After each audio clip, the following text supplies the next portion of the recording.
लोकसभा के साथ ही बिहार में विधानसभा चुनाव भी क्यों चाहते हैं नीतीश कुमार, समझे उनका इरादा। आपको बता दें कि जेडीयू के पास वर्तमान में बिहार की 40 लोकसभा सीटों में से 16 सीटें हैं। सूत्र यह भी बता रहे हैं कि नीतीश कुमार की पार्टी ने एनडीए में 2019 की तरह 17 सीटें की मांग की है।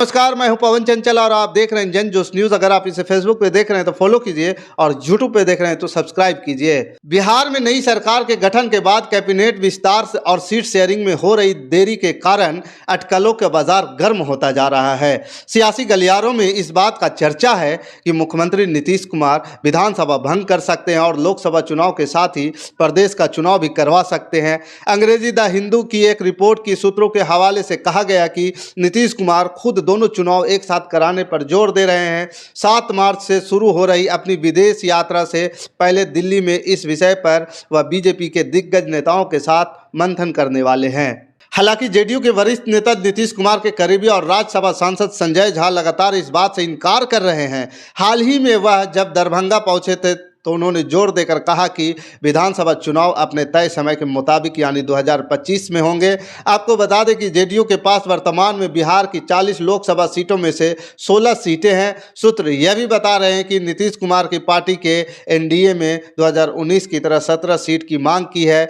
हालांकि इस चुनाव में सत्तारूढ़ एनडीए में सीटों के दावेदारी की संख्या अधिक है। उपेंद्र कुशवाहा की राष्ट्रीय लोक जनता दल यानी आरएलजेडी, जीतन राम मांझी की हिंदुस्तानी आवाम मोर्चा यानी हम, लोक जनशक्ति पार्टी यानी एलजेपी के 2 गुट एनडीए में शामिल हैं। एक का नेतृत्व चिराग पासवान कर रहे हैं तो दूसरे का नेतृत्व उनके चाचा पशुपति पारस कर रहे हैं। दावेदारों की संख्या अधिक होने के कारण सीट शेयरिंग का मुद्दा जटिल बन चुका है। सूत्रों ने कहा कि बिहार विधान परिषद के चुनाव के कारण भी सीट शेयरिंग पर बातचीत में देरी हो गई है। यदि किसी भी पक्ष द्वारा मतदान के लिए दबाव डाला गया तो उन मतदान 21 मार्च को होगा। जेडीयू के एक वरिष्ठ नेता ने कहा कि हमारे लिए लोकसभा सीट का बंटवारा महत्वपूर्ण नहीं है।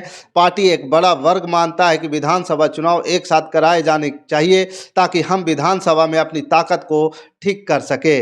पिछली बार एलजेपी के हमारे खिलाफ चुनाव लड़ने के कारण संख्या बल में हम पिछड़ गए थे। विपक्षी खेमे की बात करें तो राजद और कांग्रेस दोनों ही यात्रा में व्यस्त हैं। वरिष्ठ सहयोगी होने के नाते 40 सीटों में से राजद अपने पास 30 सीटें रखना चाहता है। राजद के एक वरिष्ठ नेता ने कहा, कोई देरी नहीं है, हम सभी जन विश्वास यात्रा में व्यस्त हैं। इसके कारण बातचीत में देरी हुई है। यह अगले सप्ताह तक समाप्त हो जाएगी। सूत्रों के मुताबिक विकासशील इंसान पार्टी के मुकेश सहनी भी विपक्षी गठबंधन से संपर्क किया है। राजद नेता ने कहा कि हम और किसी सहयोगी की तलाश नहीं कर रहे हैं, लेकिन अगर कोई आता है तो हमारे दरवाजे खुले हैं।